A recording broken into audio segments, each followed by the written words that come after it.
कारण तुम्ही आपल्या भारत जोडो यात्रेची सांगता महाराष्ट्रामध्ये आणि मुंबईमध्ये करत आहात. आणि जसं आता पवार साहेब म्हणाले, हीच ती मुंबई आहे ज्या मुंबईतून महात्मा गांधीजींनी 42 साली इंग्रजांना चले जाओ सांगितलं होतं. आज जी काही हुकुमशाही दिल्लीमध्ये आपल्याला लोकशाही मारण्यासाठी टपलेली आहे, तिला तडीपार करण्यासाठी आपण शिवाजी पार्क निवडलं. त्याच्याबद्दल मी तुम्हाला खास धन्यवाद देतो. खरं पाहिलं तर हा एक फुगा आहे, भाजपा एक फुगा आहे. आणि मला वाईट एका गोष्टीचं वाटतं की या फुग्यामध्ये हवा भरण्याचं काम आम्हीच केलं होतं. संपूर्ण देशात त्यांचे 2 खासदार होते, त्या फुग्यामध्ये आम्ही हवा भरली आणि त्यांच्या आता डोक्यामध्ये हवा गेली. काय त्यांची स्वप्न. मला सुद्धा विचारतात तुमच्या किती सीट्स येतील. त्यांना विचारलं ते म्हणतात 400 पार. काय फर्निचरचं दुकान आहे? काय खुर्च्या बनवताय म्हणजे काय 400 पार म्हणजे काय फर्निचरचं दुकान काढताय? पण ही लढाई तुम्ही पाहिला असाल, आज देशभरातून सगळ्या राज्यातून महत्त्वाचे नेते इथे आलेत. आणि आपल्याला असं वाटत असेल की ही परिस्थिती केवळ महाराष्ट्रामध्ये आहे. तसं नाहीये. काश्मीर पासून कन्याकुमारी पर्यंत ही परिस्थिती सगळी सारखीच आहे. ज्या वेळेला मला आठवतंय की आपण पहिल्या प्रथम ही इंडिया आघाडीची बैठक घेतली, तेव्हा मोदीजींनी सांगितलं होतं ही विरोधी पक्षांची बैठक आहे. आम्ही विरोधी आहोत, जरूर आहोत, पण आम्ही विरोधी आहोत ते हुकुमशहाच्या विरुद्ध आहोत. आम्ही हुकुमशाहीशी विरुद्ध आहोत. जेव्हा मोदीजी तुम्ही आमच्या घराणेशाहीवरती आरोप करता, तेव्हा तुमचं घराणं मी प्रकाशजींच्या भाषेत बोलत नाही, पण तुमच्या परिवारामध्ये फक्त तुम्ही आणि तुमची खुर्ची एवढंच तुमचा परिवार आहे. बाकी परिवार आहे कुठे? आणि ही जी आपण लढाई लढतोय ती लोकशाही वाचवण्याची आहे, संविधान वाचवण्याची आहे. ज्या संविधानाबद्दल शिवसेना प्रमुख नेहमी सांगायचे की याची सुरुवात कोर्टापासून करा. कोर्टामध्ये ज्या वेळेला एखादा साक्ष द्यायला येतो किंवा कोर्टामध्ये एखादा काही स्टेटमेंट द्यायला येतो, तेव्हा जो येतो तो त्याच्या धर्मग्रंथावरती हात ठेवून शपथ घेतो. ते बाजूला करा आणि आपल्या देशाची जी घटना आहे डॉक्टर बाबासाहेब आंबेडकरांनी लिहिलेली, त्या घटनेवर हात ठेवून शपथ घ्या. हे त्या घटनेचं महत्त्व आहे. आणि यांना 400 पार त्याच्यासाठी पाहिजे हे आता स्पष्ट झालेलं आहे.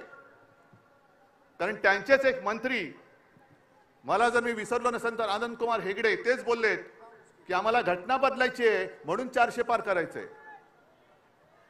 तुम्ही किती जण बातम्या वाचता मला कल्पना नाही, पण काल मी एक लोकसत्तामध्ये बातमी वाचली, रशियामध्ये निवडणुका चालल्यात. पुतिन आणि त्यांच्या विरोधात कोण आहे? कोणीच नाहीये.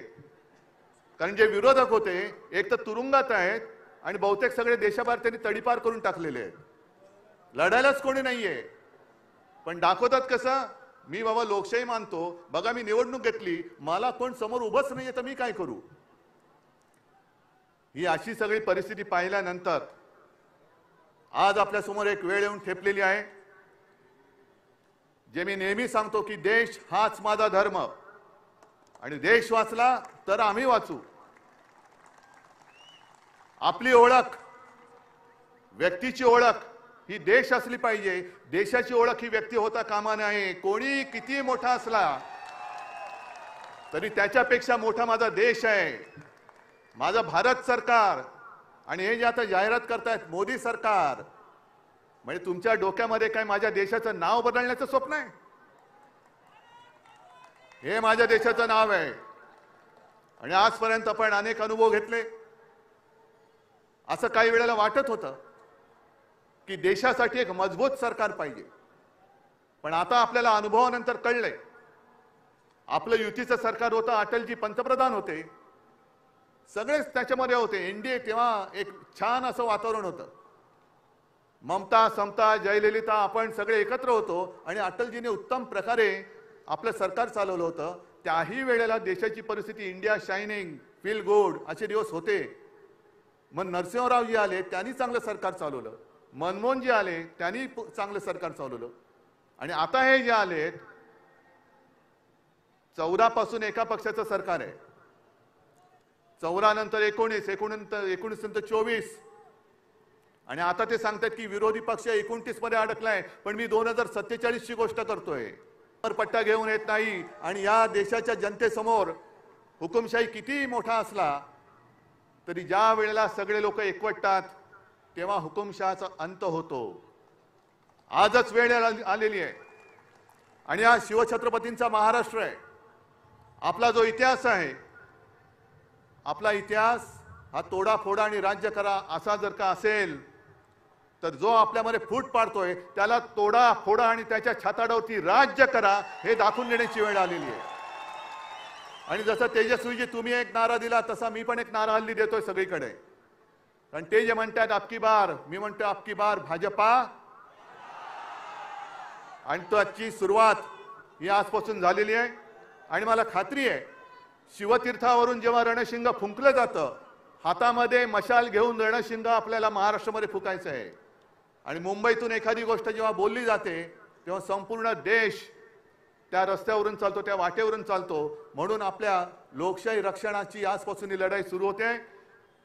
मी त्या हुकुमशहांना सांगतोय, तुम्हाला असं वाटत असेल की ज्यांना घाबरवून तुम्ही तुमच्या पक्षात घेताय ते म्हणजे देशाची जनता नाही, देशाची जनता ही माझ्या समोर बसलेली आहे आणि आमच्या सोबत आहे.